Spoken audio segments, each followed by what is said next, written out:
What's up, beautiful people? You're tuned in to Been There, the only podcast where healing, hood wisdom, and Holy Spirit all ride in the same car. I'm your host, the clocked out therapist, licensed to therapize, anointed to testify, and probably overthinking while sipping some coffee, iced coffee.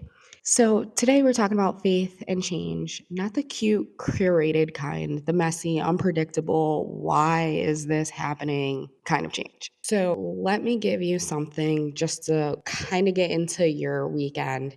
Just because it's uncomfortable doesn't mean it's unsafe. Let me run that back. Just because it's uncomfortable doesn't mean it's unsafe.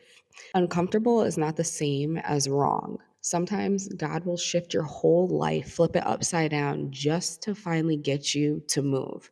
See, the thing about change is we say we want it. We want a new job, we want a new mindset, a new season, a new me. But we forget that change usually comes wrapped in some kind of inconvenience, in a loss, closed doors, slammed doors sometimes, and in people just falling off without notice. Yeah, going ghost, quiet. And you're just thinking, what did I do? Why aren't they talking to me? But hear me when I say this. Faith is what lets you move even when you don't know where you are going. Faith says, I trust that what's leaving me isn't greater than what's ahead of me. And sometimes faith always says, I'm scared as hell, but I'm showing up. I'm still showing up. So let's be real.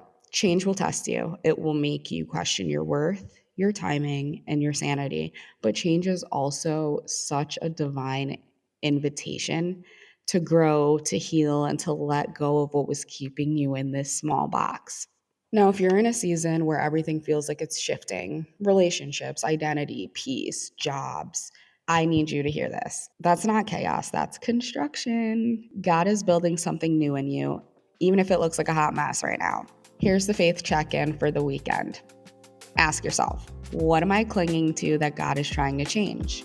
And what would I gain if I finally just surrendered it? Faith's not about controlling the outcome, it's about being willing to be transformed. So, as you go into your weekend, give yourself permission to grow, even if it's uncomfortable. Let your faith be louder than your fear. Speak like the change already happened, which I mentioned last episode, because it already did. Move like God already cleared the path, because He already parted the sea. And rest knowing you're not falling apart, but falling into that alignment. If this hits your spirit, share it with someone who's in the thick of a transition right now. Tell me your testimony. Tell me what you're trying to let go of this week. But other than that, you've been listening to Been There with the Clocked Out Therapist, where faith meets growth in real time. So stay grounded, stay lifted, and stay open to the shift. I'm Clocked Out.